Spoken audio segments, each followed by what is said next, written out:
Well, let's see if I can get the numbering right on this one. Hey,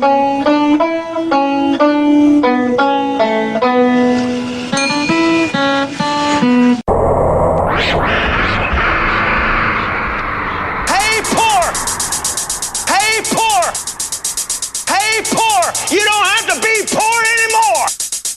Jesus is here! The loudspeaker spoke up and said, Christianity is stupid.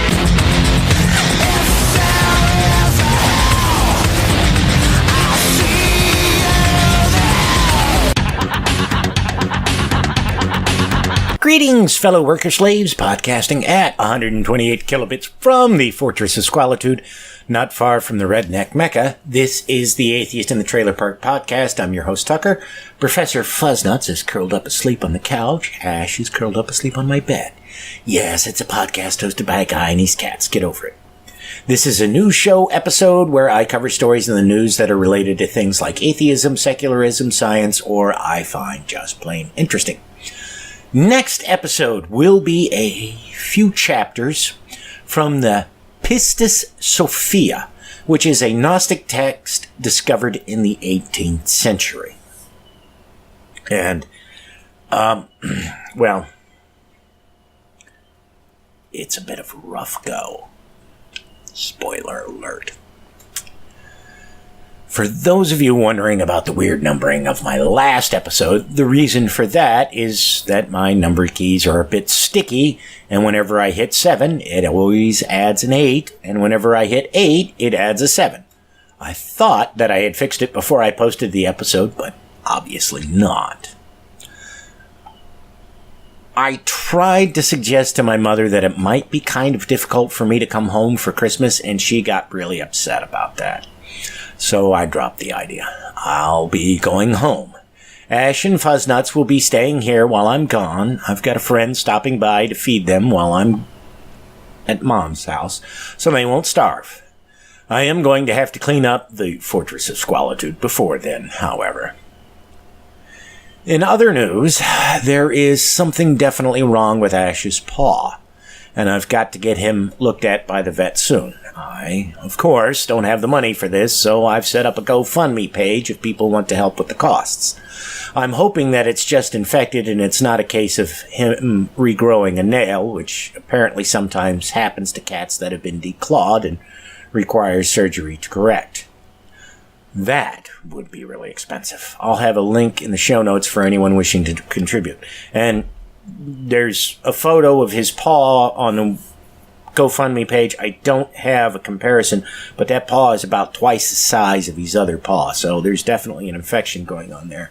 And when he walks, which is rarely, he's limps a lot, so I am definitely concerned about this. And cats tend to hide if they're in pain, so he may be in really bad shape. I don't know. That's why I need to get him looked at by a vet. Now, you look at the bottom of his paw, there's like some raw spots where he's been chewing on it, but that's it. When I got him, initially, there was this weird lump on his paw, and I thought it was a result of him being declawed. Well, that lump is now gone, so I don't know what happened or why it was there or anything like that, but he definitely needs to be looked at by a vet. So, as I explained on the GoFundMe page, my guess is that it's going to run me about $300 to get him looked at. It's usually, in the times past when I've taken cats to the vet to get them checked out and they've had to get antibiotics, that's about what it cost me. So I'm hoping for the low end. If it's more than that, then I unfortunately will be back for some more money, unless I can get a second job between then. I just have to see. I mean, I'm going to start looking for one when I get home, but because you can't really go up to somebody and say, hey, I'd like a part-time job, but I can't start until the 30th of the month. They're going to be unless they're really desperate for help, they're not going to agree to that. So show up when I get back and see if I can get another job. I don't want to do it, but with us only working 4 days a week and not, and no clear, there's, some in management are saying, oh no, don't worry, it's going to pick back up after the first of the year, and other members of management saying, I don't see that happening. Who knows what to believe? And the speculation, if you follow the financial news, is that we're headed for a recession real soon, if we're not already in one. And remember, there's no hard, when it comes to things like recessions, there's no hard number or thing that they look for before they declare it a recession. And economists will often, look at the numbers and say, oh, well, the recession actually started a couple of months ago. Why didn't you know about it before then? And it's not because they didn't have the data until just now. No, they've had the data for months, but it's only after it's been going for a period of time that they say, oh, well, yeah, no, it started way back when. Yeah.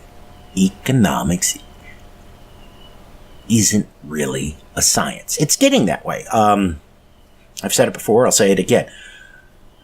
With the discovery of behavioral economics, economics is at the level medicine was when germ theory was discovered in the late 19th century. Actually, mid-19th century, to get technical, because it was Ignaz Semmelweis who first figured out that, if you're a doctor and you wash your hands, your patients do better. But nobody believed him. And this was like 1840s that he figured this out. By 1863, I think it was, he, he had documentation, he had data, hard data that proved, hand washing for doctors was vitally important. And the response was, rather than accepting that, they put him in a mental institution. And 2 weeks after he was admitted to the mental institution, he was beaten to death by the staff for some reason. Supposedly the story is, well, he was being uncooperative and put up a resistance and a fight, blah, blah, blah. We don't know the details, and being uncooperative could just be him telling you, the orderly, wash your hands before you do that. And the orderly saying, fuck you, you crazy bastard, and beating him up and beating him to death.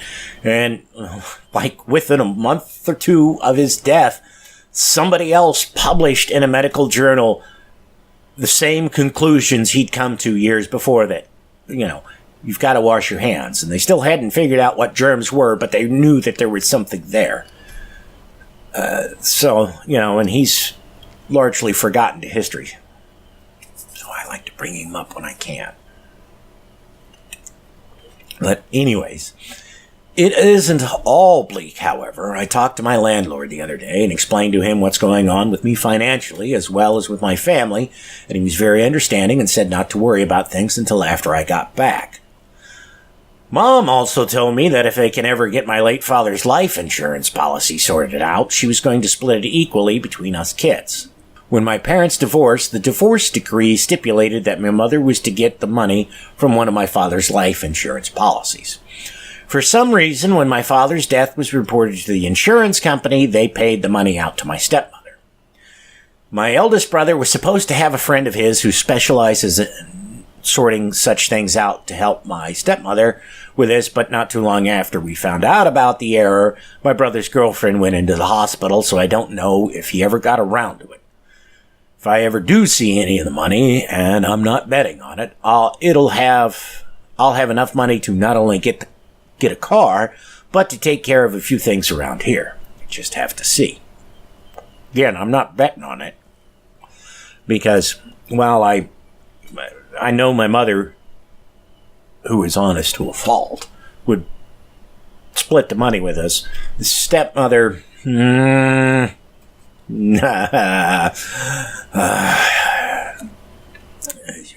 if you've seen American Beauty, Annette Bening's character is an awful lot like my stepmother. Not identical, but definitely some traits. And not to be derisive at all, my stepmother has had some obvious cognitive problems since my father passed away. Apparently that's common in somebody who's lost a spouse that they've been married to for a very long period of time. As one guy I know who lost his wife said, the hardest part isn't when they die. It's after the funerals and the memorial services and things like that, when everybody goes away and you're at home alone by yourself, that it really hits you. And I don't know how my stepbrother's taking care of her.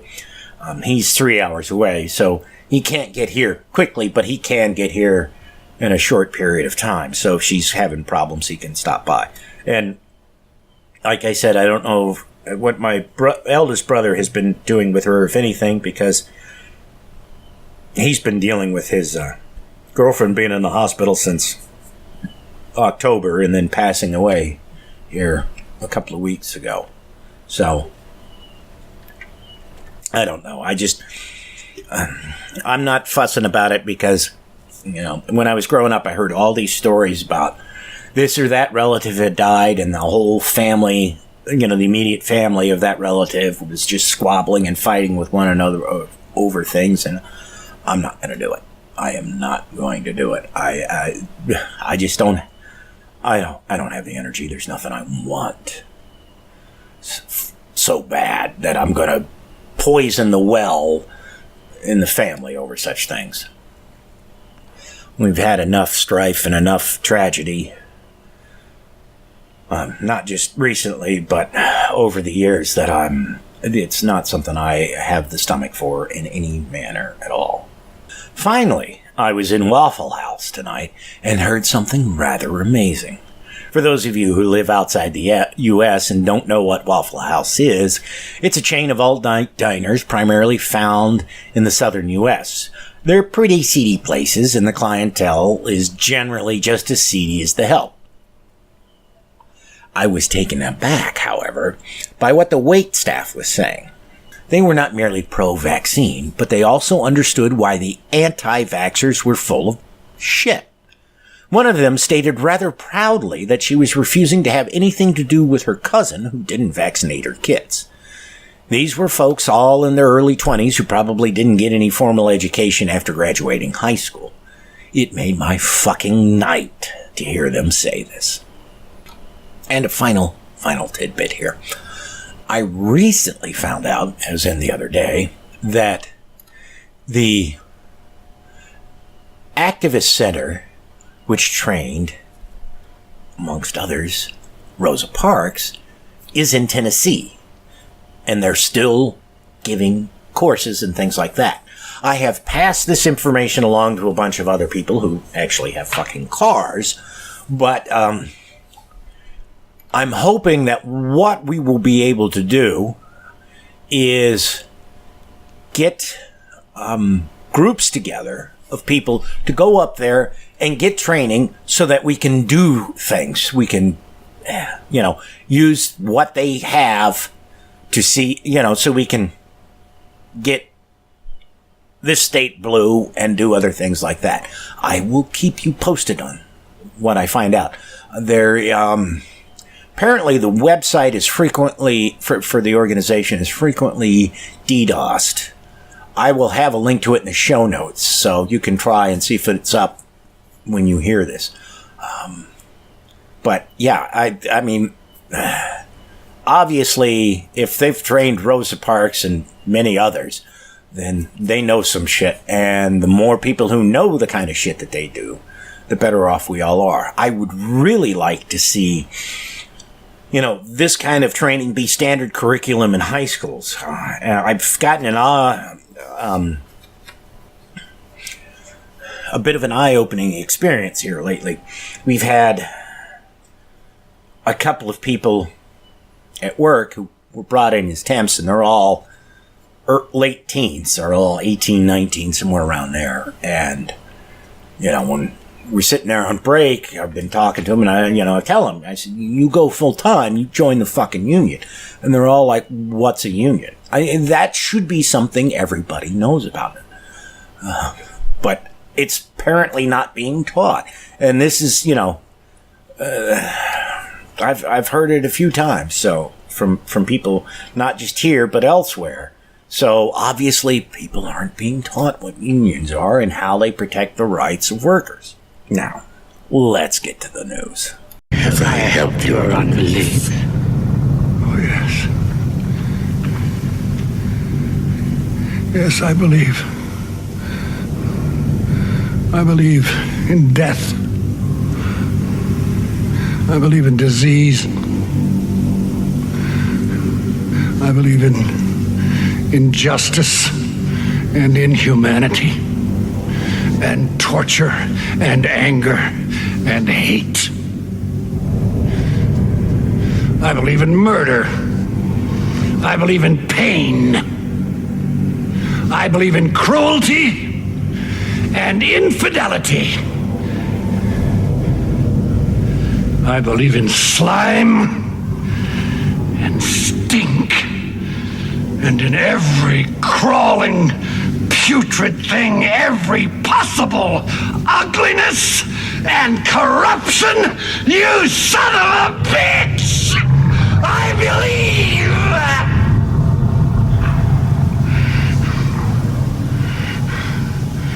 In you.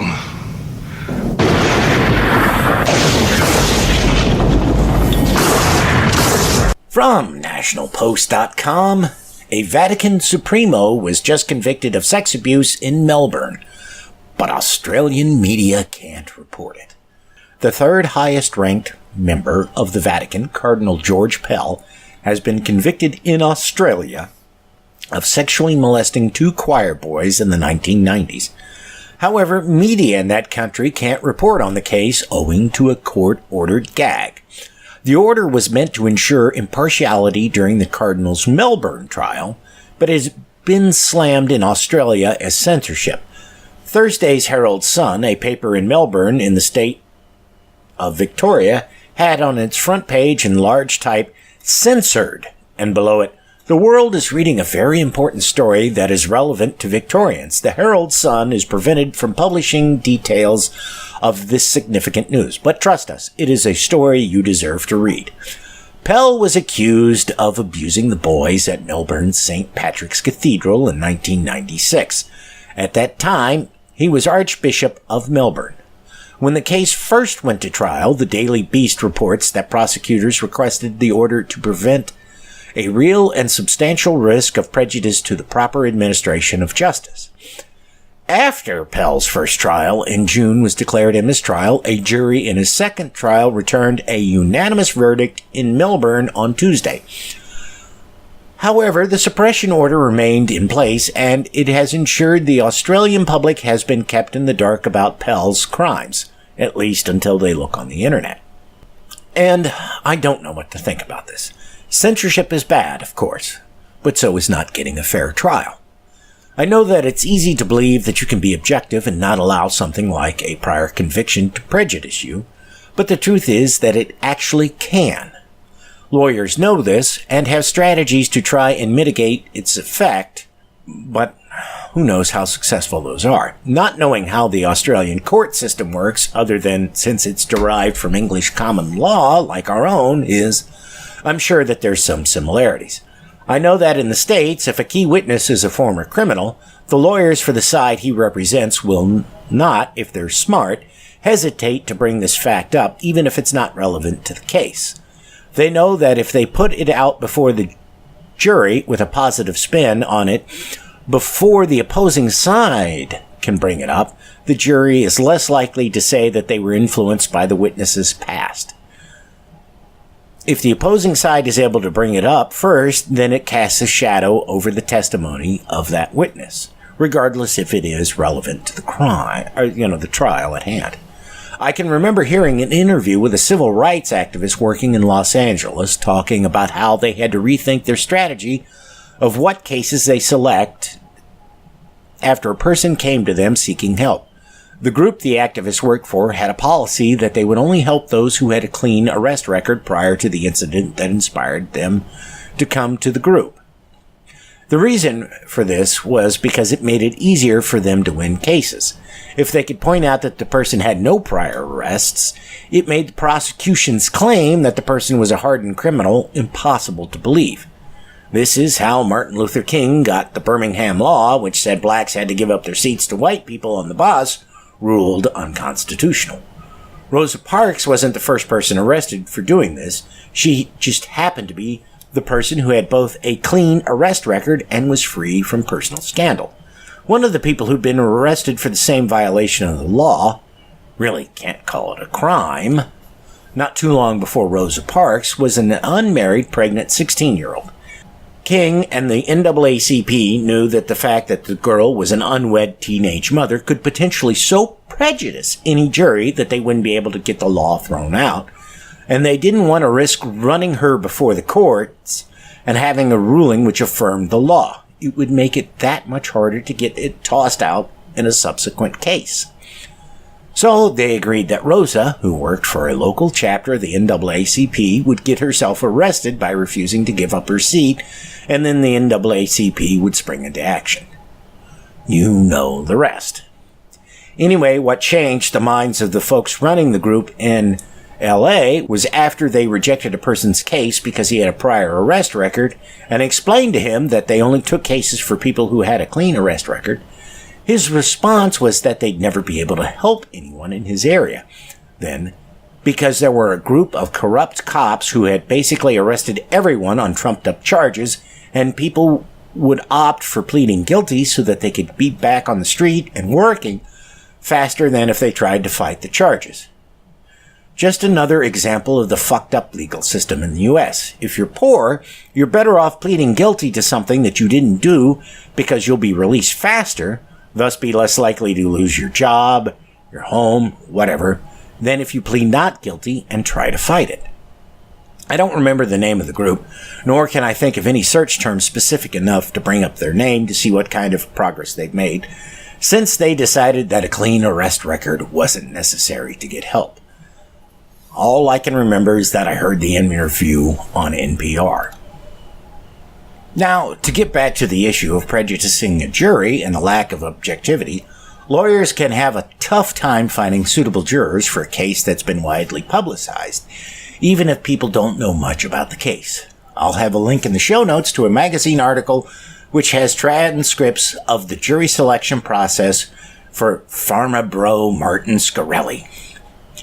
It's well worth reading for a couple of reasons. One is that it's high comedy.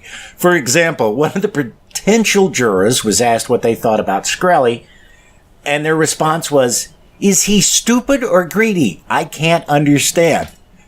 Another juror, who had no idea of who he was, said, "When I walked in here today, I looked at him and in my head, that's a snake," not knowing who he was. "I just walked in and looked right at him, and that's a snake." I don't know about you, but unless I have supreme confidence in my lawyer, that's not someone I want sitting in the jury box if I'm on trial. What some lawyers and prosecutors in the U.S. do when they want to ensure that they have a jury who's unlikely to have heard anything about a case is to reject any potential jurors who have more than a high school education, somebody. And I cannot remember who it was, but there's somebody who at the time was only really well known in geek circles and had a number of advanced degrees, talked about how they had actually been called for jury duty a number of times, but had been rejected each time as soon as they described their educational background. It might have been Neil deGrasse Tyson, but I don't know for sure. And it was literally one of those things where, guy sits down on the stand and they ask him his name. He says whatever it was. And they say, it was either his occupation or his educational background. And he says, well, I have a master's degree in such, I have a degree in this, I have a master's degree in that, and a doctorate in this other thing. And it's like, next. I mean, literally, that's what it is. They don't ask him if he's heard anything about the case or any of that. It's just, they know he's a smart fucker, and they don't want him on the jury. And by choosing jurors, such as those who don't have an educational background beyond high school, you wind up with things like the CSI effect, where jurors fail to convict because the prosecution doesn't present the kind of forensic evidence like one sees on shows such as the various CSI programs, even though the case is one in which such evidence might not be necessary. By putting a gag order on this trial of Cardinal Pell, the judge was hoping to avoid prejudicing jurors in future trials of Pell, and this is important because the justice system in any country isn't always going to get things right. I know plenty of people who are opposed to the death penalty because far too many people have been wrongly sentenced to death when they were innocent, but will happily embrace the idea of things like medical experimentation and prison rape when it comes to people convicted of things like rape and child molestation. Now, granted, false convictions of things like rape and molestation are probably much rarer than for murder, but it still happens, and as horrific as people think that rape might be, they still, for some reason, think that it is okay for it to happen to people in prison.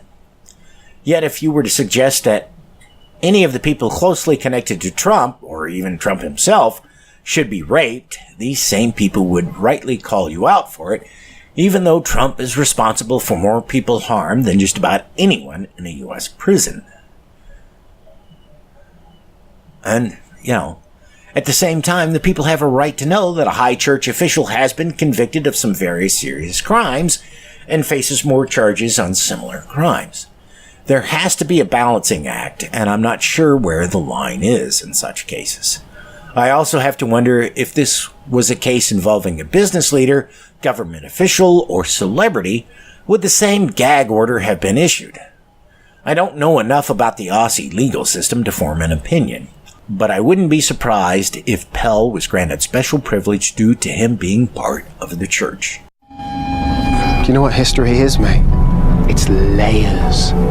The Romans make a layer, the Saxons, the medievals, Georgians, Victorians, your mum, my mum. So we have to take a peek. WashingtonPost.com. Look inside a one-of-a-kind 4,400-year-old tomb discovered in Egypt. A newly discovered, well-preserved tomb in Egypt has been determined to be the final resting place of a royal priest who, according to one excavation official, really loved his mom. Well, that raises some issues. He mentions the name of his mother almost everywhere, said Mustafa Waziri, Secretary General of the Supreme Council of Antiquities, pointing to the dozens of hieroglyphs, statues, and drawings. Photos and videos of the tomb, which is more than 4,000 years old, show its exceptional condition. Waziri said the find was one of a kind in the last decades, according to Reuters. The priest's name is Wahati, who served during Egypt's 5th dynasty under King Nefertari. I guess that's how it's pronounced, according to Waziri. His tomb is about 33 feet long, 10 feet wide, and 10 feet high, and was uncovered in the Saqqara region, which is south of Cairo. It contains 2 levels filled with dozens of statues and colorful drawings of the priest and his family. Various drawings depict the manufacturing of pottery and wine, making religious offering, musical performance, boats sailing, the manufacturing of the funerary furniture, and hunting, according to Egypt Today. NPR reports the Saqqara site is part of a larger complex where archaeologists have discovered art and architecture that provide insight into the daily life in ancient Egypt. And this article's got a number of photographs. They're gorgeous. Some of the hieroglyphs and the statues are very, very well preserved. some cases, they've got a lot of paint on them. In other cases, they don't. They're kind of decayed away. But, I'm not an expert on such things, so I hesitate to say anything too dramatic about it. But it's gorgeous, the way it looks. And other articles I've seen on this indicate that not only was this tomb untouched by looters, that they apparently have found there's 4 or 5 sections to this tomb that they have not explored as of yet. And the seals are intact on all of them. So they, it's whatever's behind the doors is in pristine condition. Now, it won't be probably as fabulous as, say, King Tut's tomb when they get in there and explore everything, but it's going to be really fucking remarkable, since it appears to not have been vandalized. And as this article points out, there's other areas in this necropolis that have not been explored yet that they know exist. So, who knows what they'll turn up. But they just take a look at, the link will be in the show notes. Take a look at these pictures. They're beautiful. And there are more coming all the time, apparently. But,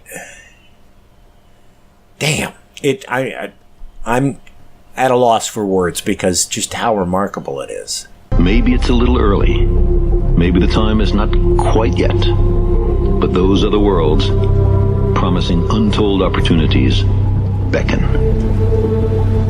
Silently, they orbit the sun, waiting.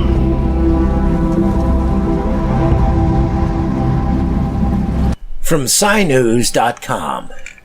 NASA's New Horizons spacecraft captures new images of Ultima Thule. The new images of Ultima Thule were taken by the Long-Range Reconnaissance Imager, the high-resolution camera aboard the New Horizons spacecraft. The Kuiper Belt object was 4 billion miles, 6.7 billion kilometers, from the Sun and 24 million miles from the spacecraft when the images were captured. As the New Horizons spacecraft closes in on its target, Ultima Thule is getting brighter and brighter in the optical navigation images, said New Horizons project scientist Hal Weaver from the Johns Hopkins Applied Physics Laboratory. It is now standing out much more clearly among the sea of background stars. Now, this picture was taken at the first of the month, and it's not stunning unless you know the context of the picture, because the photos we had when I was growing up of Pluto look basically like this thing does. It's just this fuzzy dot of light.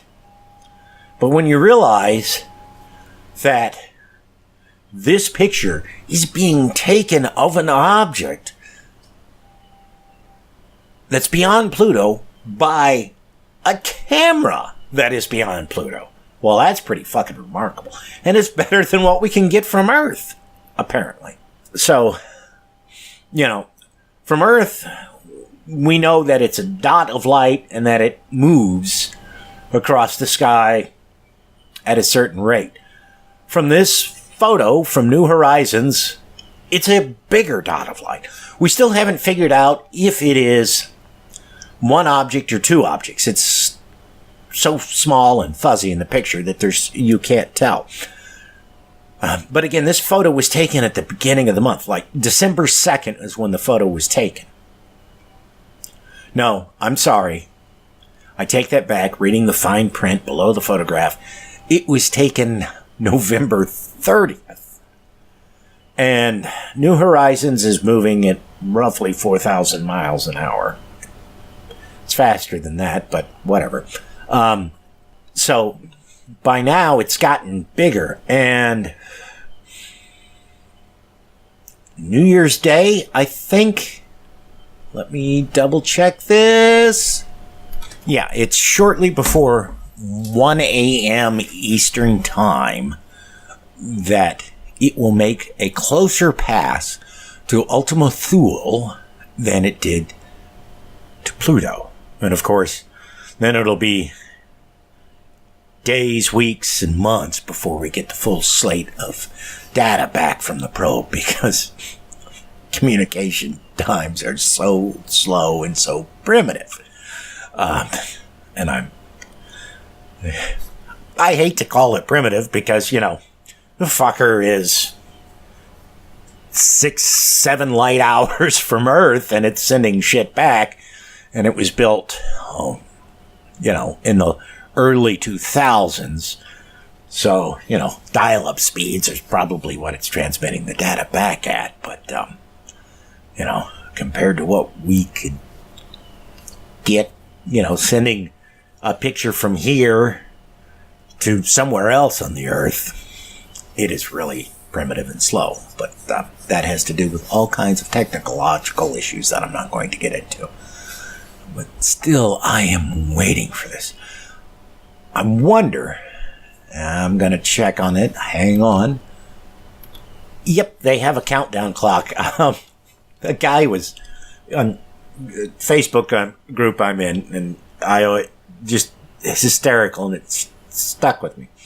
He was, when New Horizons was going towards Pluto, and, you know, was going to be passing it, he was sitting there at his computer at work watching the countdown timer, you know, narrating the event, you know, to himself out loud. Let me just pull this. Yeah, I managed to find the guy's post. I was watching the clock on the NASA page tick down to 0. We're there, I said to the guy in the next cubicle. Huh? And we're past. What? I mean, that's an illustration of how fast it goes by. But of course, when you're dealing with the vast cosmic distances of space, you're not really all that far away in such short a period of time compared to the rest of the universe. But still, I am uber excited about this. I mean, this is tremendously exciting for me because, you know, when I was a young kid growing up, learning about astronomy and watching things like Carl Sagan's Cosmos, Pluto was the farthest thing out in the solar system that we could think of. Yeah, okay, I'd heard of the Oort cloud, but I hadn't heard of the Kuiper belt, and didn't know that there were bodies like Eris and others that we've detected in the years since. And, you know, when New Horizons was launched way back in the early 2000s, they hadn't even discovered Ultima Thule. So we're sending we sent a probe out at the dawn of the 21st century to a planet which had been discovered about the middle of the 20th century. And after we take pictures of it, we sent it on to a planet or to a body in space we didn't know existed when the probe had been launched. And they have objects past Ultima Thule that they want to send New Horizons to if they can get the funding to continue the program. Obviously, they don't have to spend money on the probe anymore, but just on keeping the staff in place to listen for the data and keeping the necessary equipment around to handle the data. Because that is one of the things that they've run into with the space program. They build, they design a spacecraft. Well, technology is advancing so fast that they know before they ever get the design complete, the electronics are going to be out of date. And then they know that once they send that thing up into space, the electronics that we use to communicate with it are going to be obsolete before the mission is completed. So NASA has gotten really, really good at keeping old equipment going because they need it.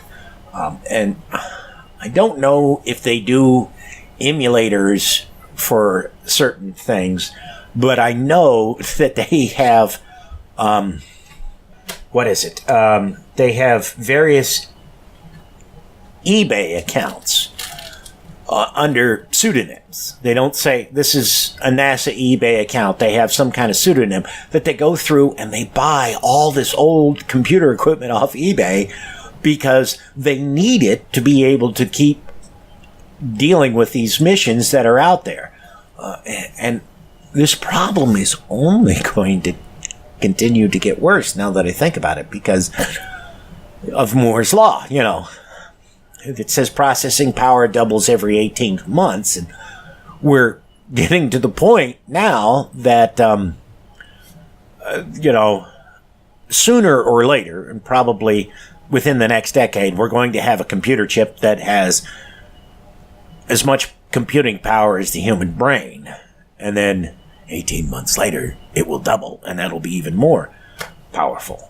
The original iPhone, when it was released, the processing power in it was equivalent to the processing power of a laptop produced in 1999, roughly. Okay. Now, if you took somebody who was used to using a modern, an off-the-shelf computer today and plunked them down in front of a laptop from 99, they would find the thing almost useless. I mean, never mind that we did all kinds of amazing things in 99 with laptops, but because, what we can do now so far outstrips what that thing could do, it just seems useless.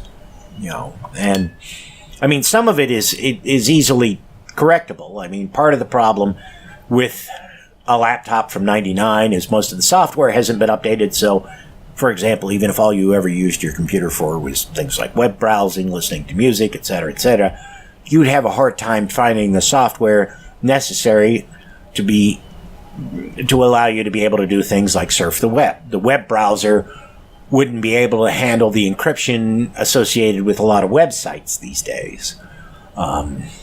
It may not have the necessary codecs to play the video or the audio that you get. May not be able to play the video because the video, if you're getting 1080p or 4K video, there's no way it could play the 4K. Might be able to play the 1080 if it was a really high-end laptop from 99, but definitely not be able to play 4K video. And it may have trouble with 1080p. May only be able to do 720. I don't know. But you certainly couldn't do all the things that you could do with a laptop today. One of the things I remember from the early 2000s is burning CDs and DVDs and things like that. And it was, you want to burn the disc, you don't do anything with your computer while you're burning the disc because odds are it'll fuck the disc up. Now, not that anybody burns discs, but if you wanted to do that, you could do whatever you wanted because they've got so much more processing power. This next story comes from CNBC.com. Virgin Galactic flies its first astronauts to the edge of space, taking one step closer to space tourism. Virgin Galactic completed its longest rocket-powered flight ever on Thursday, taking a step ahead in the nascent business of space tourism. The two pilots on board Virgin Galactic spacecraft Unity became the company's first astronauts. Virgin Group founder Richard Branson was on hand to watch the historic moment. Many of you will know how important the dream of space travel is to me personally. Ever since I watched the moon landings as a child, I have looked up to the skies with wonder, Branson said after the flight. This is a momentous day, and I could not be more proud of our teams who together have opened a new chapter of space exploration. Virgin Galactic said the test flight reached an altitude of 51.4 miles, or nearly 83 kilometers. The U.S. military and NASA considers pilots who have flown above 80 kilometers to be astronauts. The Federal Aviation Administration announced on Thursday that pilots Mark Stuckey and C.J. Sturckow would receive commercial astronaut wings at a ceremony in Washington, D.C. early next year. Lifted by the jet-powered mothership Eve, the spacecraft Unity took off from the Mojave Air and Spaceport in the California desert. Upon reaching an altitude above 40,000 feet, the carrier aircraft released Unity. The two-member crew then piloted the spacecraft in a roaring burn which lasted 60 seconds. The flight pushed Unity to a speed of Mach 2.9, nearly 3 times the speed of sound, as it screamed into a climb toward the edge of space. After performing a slow backflip in microgravity, Unity turned and glided back to land at Mojave. This was the company's 4th rocket-powered flight of its test program. However, this was not the first flight of this design into space. It's essentially an upgraded version of the Spaceship One that Burt Rutan used to win the X Prize all the way back in 2004. And Spaceship One traveled both farther and faster than this craft did.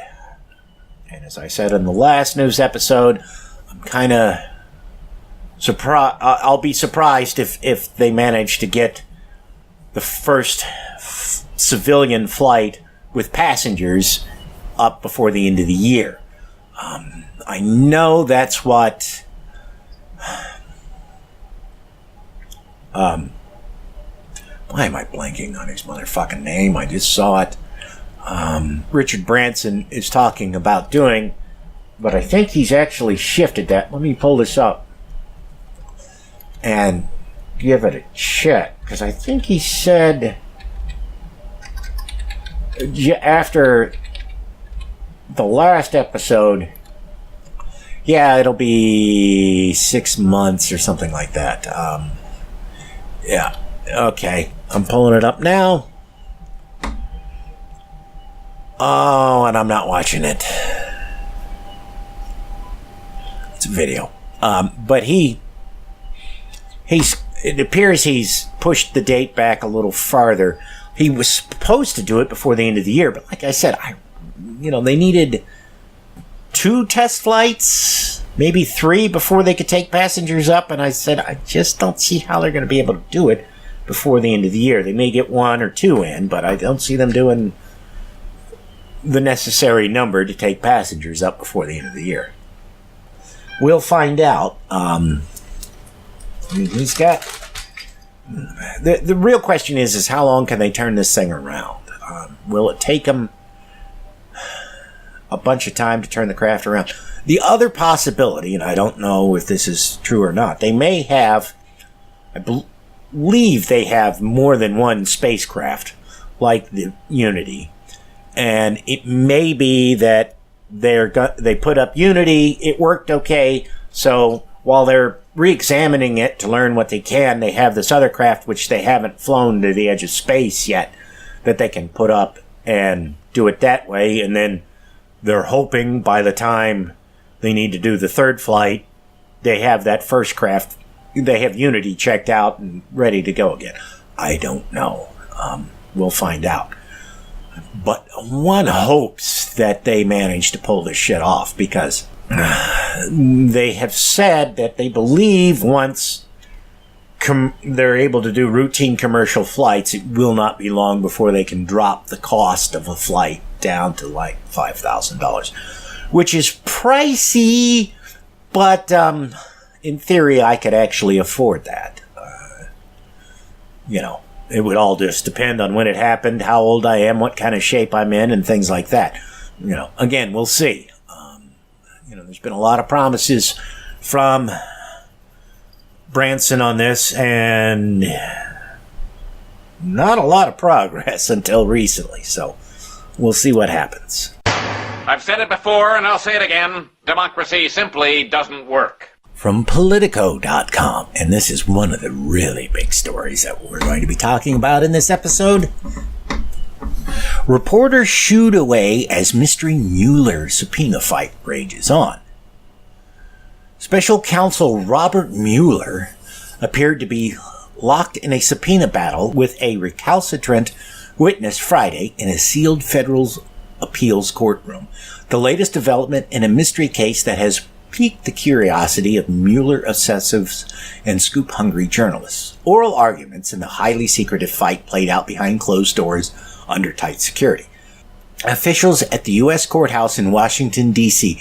even took the extraordinary measure of shutting down to the public the entire fifth floor where the hearing was taking place.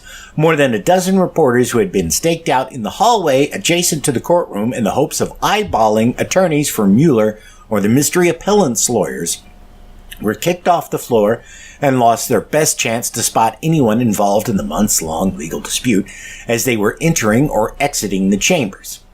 Journalists relocated to other stakeout spots, but few new details emerged after several hours of waiting. Politico originally broke the story in October that Mueller's team, which is investigating whether the Trump campaign coordinated with the Russians trying to influence the 2016 election and whether President Donald Trump tried to impede the ongoing probe, had been dragged into a court by a witness battling a subpoena. Politico discovered that the Mueller connection after a reporter sitting in the court's clerk's office overheard a man request a document in the case from the special counsel's office. The man declined to identify himself or his client when approached by Politico. Another clue linking the case to Mueller came a few weeks later when lawyers for the witness fighting the subpoena asked the full bench of the appeals court to review a lower court decision on the case. A notation in the legal docket said only 9 of the court's 10 active justices participated. Judge Greg Katzes, the court's only Trump appointee and who had worked on the Russia probe while serving in the Trump White House, had recused himself. During his confirmation hearing, Katzes said he would take a broad view of his recusal obligations stemming from the experience. The enigmatic case took another twist when Politico magazine published an opinion piece by former federal prosecutor Nelson Cunningham suggesting Trump himself was the person who had gotten a subpoena and was fighting Mueller. At every level, this matter has commanded the immediate and close attention of the judges involved, suggesting that no ordinary witness and no ordinary issue is involved, Cunningham wrote. Mueller's office has repeatedly declined to comment about the case, and a spokesman for the special counsel did so again on Friday. Now, let's not get terribly excited about this and think that, oh, well, they're trying to bring Trump into court. May or may not be the case. We'll have a few more details on this when we hit the next story. The truth is, it doesn't have to be Trump to warrant this. It could be someone connected closely to Trump. And to me, it seems, based on Mueller's patterns, highly unlikely he would go from Cohen to Trump.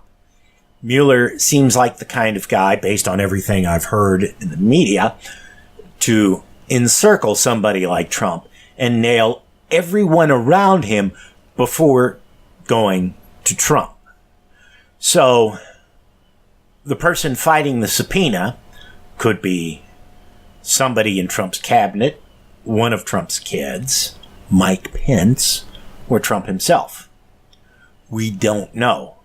But given the amount of effort they're putting into keeping who this person is and who their lawyers are, because once the lawyers are known, everybody's going to have a real good idea who is fighting the subpoena, even if they don't see that person going in or out of court.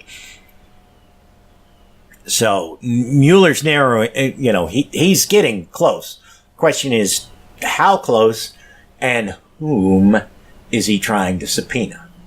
And this next story comes from CNBC.com. Trump Chief of Staff John Kelly was questioned by special counsel Robert Mueller's team. This, I think, is really the biggest story that nobody is really talking about. And this was done before Kelly announced he was leaving. President Donald Trump's chief of staff, John Kelly, answered questions from special counsel Robert Mueller's team of investigators as part of a probe into potential obstruction of justice by Trump, according to reports. A person familiar with the situation told NBC News that Kelly was asked by Mueller's team about a conversation he witnessed between Trump and then White House counsel Don McGahn. The president allegedly asked McGahn to refute a New York Times article in March that reported McGahn had been ordered to fire Mueller. CNN first reported Friday that Kelly, who reportedly is on the verge of leaving the White House, answered a narrow set of questions from Mueller's investigators. A source who spoke with NBC News confirmed that the description of the scope of the questions. That's kind of weirdly written. That sit-down came after White House lawyers first objected to Kelly being interviewed. Now, this is what you need to think about. If you've heard, stay tuned with Preet Bharara, who was the, I forget exactly what his title was at the Justice Department, but he was over the Southern District of New York and was fired by Trump because, he wouldn't pledge loyalty to Trump.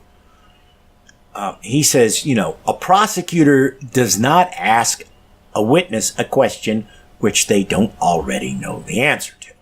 And I've read in other articles that Trump's team fought this, citing executive privilege, which, while, let's face it, Trump's team would use that excuse for anything and everything. The Mueller's team was smart enough that they could narrow it down and had a overwhelming case of why they needed to be able to talk to John Kelly about the matter. I guess they effectively proved he was the only other witness whom they could possibly bring. And if he corroborated this, it was a very serious matter. They also agreed to, a very narrow series of questions. Now, speculation on my part would be that Mueller's questions were narrow only in the sense that they asked things that overtly seemed to be related to the subject at hand, but there were potential implications that could be followed up on in any potential answer that Kelly could give. I don't know, but, for them to go after Kelly like this, they've got something. They have something. They have to have something, or the court would have sided with Trump and said executive privilege applies here. You can't talk to this guy. So they've got something very, very specific that they're going after. And, they're not going to fuck around with something minor and inconsequential in such a case. There's big news brewing. And, if Kelly lied, they know about it, because they knew what the answers were before they ever asked him the questions. And if Kelly was honest, that has broader implications. It makes you wonder if that isn't why he decided to leave, because he realized, I'm fucked.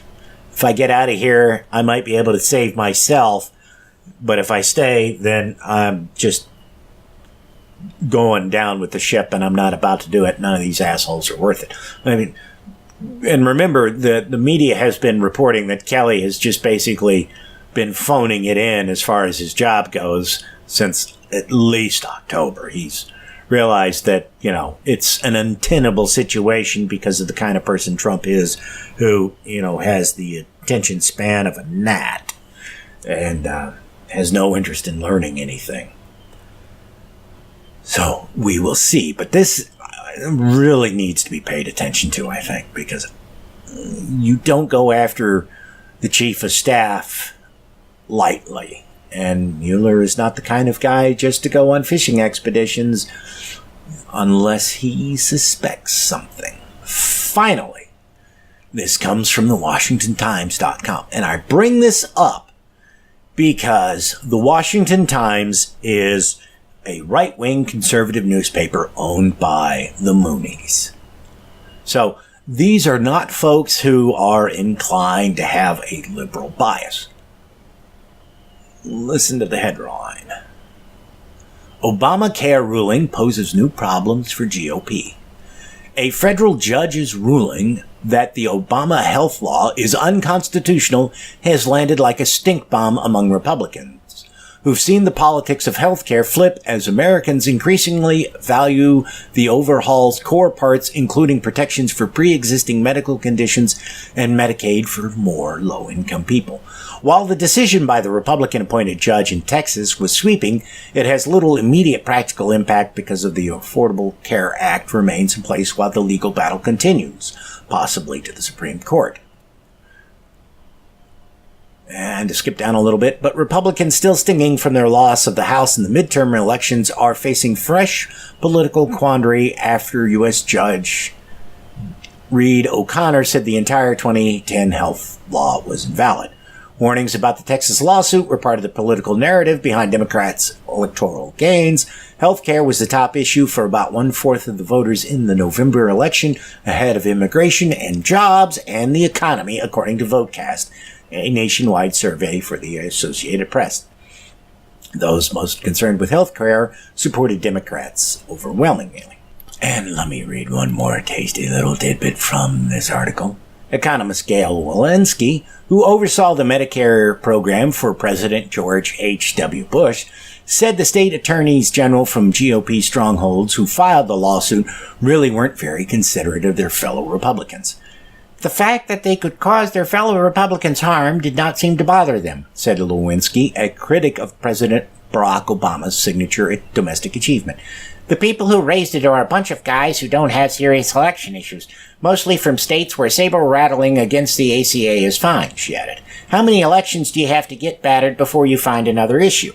Douglas Holtz Aiken, a top policy advisor to Republican John McCain's 2008 presidential campaign, said he was struck by the relative silence from top Republicans after the ruling issued. Okay, this is a right-wing Republican rag of a newspaper who's saying, oh, they fucked up. They fucked their Republicans. So that should give you some idea how serious this ruling is. And there are a number of people who are saying, well, the judge way overreached and he's going, this is going to get tossed out once it's appealed. That may be the case. I don't know. I find it hard to believe that Trump, who, if you saw any news here recently, was tweeting ecstatically about the ACA being tossed out. Now, as I posted on Facebook, I don't understand the mentality which could venerate a set of principles to the point of allowing millions of people to suffer and die without asking some very searching questions. To me, the idea of universal health care is sacrosanct.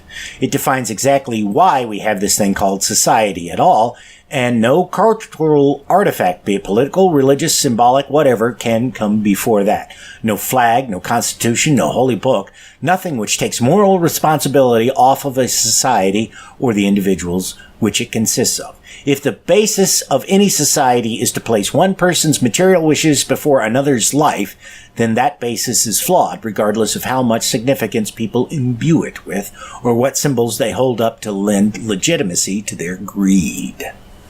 And the argument that is thrown out by the Republicans and libertarians is that, well, the ACA was a violation of the Constitution for following reasons. One is that it had the individual mandate that said, you either you get health insurance or you pay a penalty. Well, that, in theory you could argue that, but at the same time, there are, if you want to own a house in the United States, you have to pay some form of property taxes on it. And the argument was, well, you don't have to have homeowners insurance, but actually you do. If you have a mortgage, you are required to have that, both by I don't know if it's by law, but your lender will certainly require it, and they'll fuck you if you don't. But we have similar things, and the argument that you can just not care about the well-being of another person is kind of beyond me. Right. Granted, I mean, I can understand why you wouldn't care about, say, some axe murderer if he, starves to death or dies of some horrible disease. But that doesn't mean you're necessarily advocating that end for him. And certainly the advocating, as people do, who will, we're getting rid of the ACA, yeah, fuck those people. Well, what about their kids? Their kids aren't going to have health insurance. Well, they shouldn't have had kids to begin with. That's all well and good, mind you. But maybe they had kids when they were secure in their finances and they expected to have their job until they retired. And then, the economy collapsed. They lost their job. They lost their good health insurance, et cetera, et cetera. There's so many variables. And you shouldn't sit there and just say, well, fuck these people. Plenty of them do, because they think, well, we'll pay lower taxes. They forget that we pay higher health insurance costs than anybody else and have the shortest life expectancy of anybody else. I mean, I've got a number of health issues myself that I really need to have looked at, but even with health insurance, I can't afford the doctor's visit. So they're just going to have to wait. It is the tragedy of modern American life. And this article from, as I said, a right-wing rag, it indicates that, well, fuck, this shit's pretty serious and it may have just fucked us. Remember, in 2020, more Senate seats come up for election than did in 2018. So the Republicans stand a bigger chance of losing the Senate in 2020 than they did this year. That's going to concern them, especially if things get, this gets tossed out. Because while people say, oh, it'll be thrown out on appeal, that assumes that there's going to be an appeal. Trump, for all his, with all his excited fapping over the law being tossed out, is probably unlikely to have the Justice Department or whichever branch of the federal government it is that is defending this case actually bothered to file the appeal. Or they may file the appeal but not show up to defend it. There's all kinds of little trickery they can do because it's been done before. And they've done it most recently in the various statutes protecting same-sex marriage. The feds have failed to mount a defense of that in court cases, even though they're supposed to, because they're the ones defending the law. And there is the issue, which is really concerning, is somebody else may not be able to file the appeal because the court will say you don't have standing in this case. And it may be that the court says you don't have standing because you're not the government, and it's only the government that can appeal this. Well, if the federal government doesn't appeal it, then this ruling stands, and that's assuming that if it gets appealed, it will be overturned. I don't know. I don't know enough of law on things like this to even hazard a guess. And of course, there will be no replacement for the ACA if it gets stripped away. They'll just, blather along about promises or whatever, and no one will ever see anything. So, the real issue is going to be what happens when we get another Democratic president, which potentially could be soon. I'm just going to throw this out here. This is how the U.S. Constitution is structured. If the vice president is removed from office from whatever reason, say he resigns or he's impeached and removed, then the president can pick anyone he wants to be the replacement of the vice president, but that replacement has to be approved by the Senate. And I believe the House has to have some input on it as well, but regardless, this person has to go before the Senate. Well, even though the Democrats are in the minority, they can do some delaying tactics to make it harder for such a person to get appointed to office, assuming Trump can even find someone willing to take the job. If you have been paying attention to the news recently, you'll know that he's had a very tough time finding a replacement for John Kelly. His initial picks, whom, were hinted at in the media, publicly said, fuck you, I do not want that job. And here's, just throwing this out as a hypothetical. Mueller knows everybody in the Trump administration is dirty, so he goes after Pence, gets Pence out of there, and as soon as Pence is out of the office, before Trump can even find somebody to, nominate to be the replacement vice president, Mueller goes after him. Well, that kicks it down to, it would have been Orrin Hatch, but he's resigned. So it would be whoever replaces him as the president pro temp of the Senate, I think, or it would be Nancy Pelosi. But somehow it would bounce to Nancy Pelosi. They could potentially bounce to Nancy Pelosi, who's a Democrat.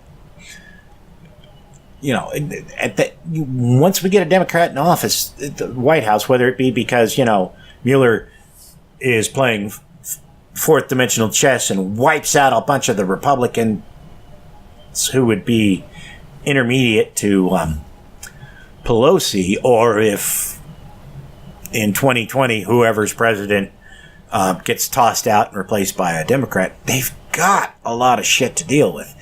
And without having an overwhelmingly Democratic Congress, that means both the House and the Senate, they're going to have trouble getting things done.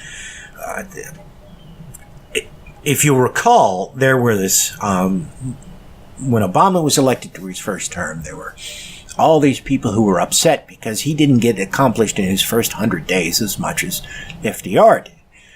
And Nate Silver at 538 pointed out that there was a huge difference between the makeup of Congress when FDR was there and when Obama was there in terms of political parties. Forget, people who may be a Democrat but tend to vote Republican, or Republican who tend to vote Democrat.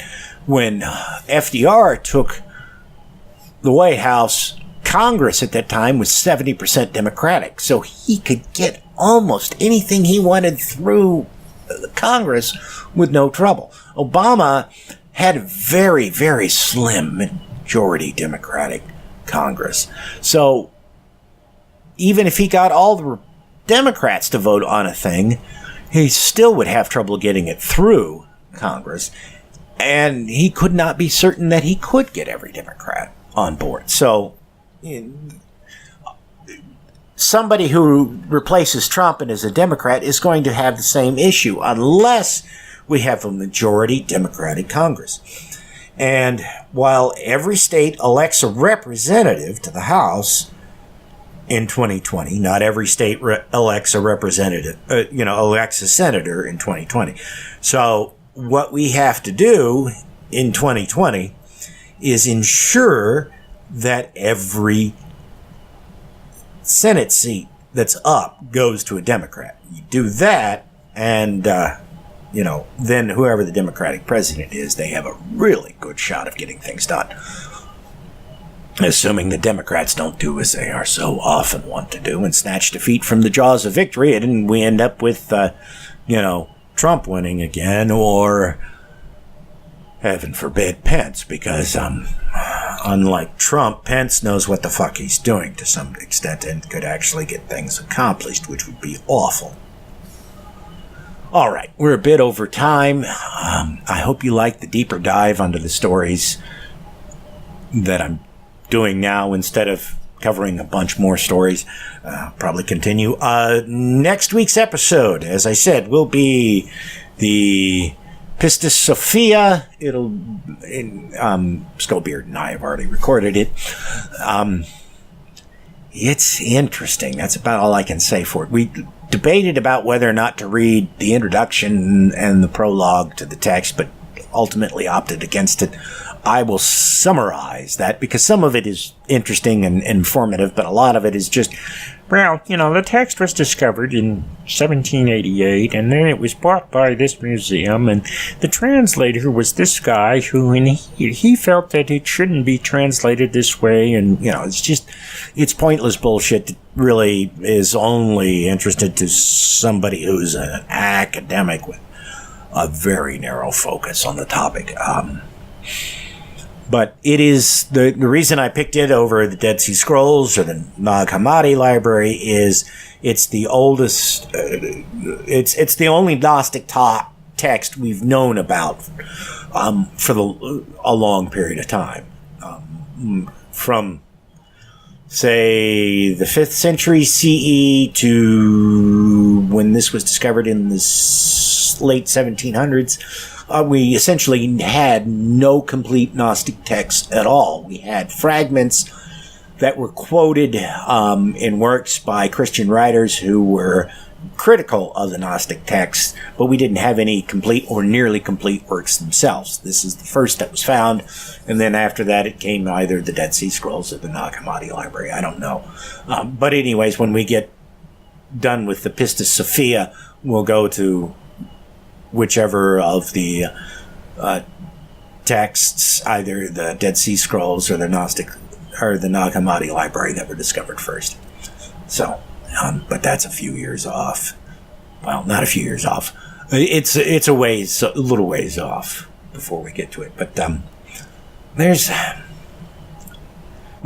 I'll just say this: those of you who engage in recreational pharmaceuticals, when the next episode drops, you probably want to engage in them before you listen to it, because it certainly sounds like they're describing people on mushrooms when you read this thing. All right. I will talk to you soon.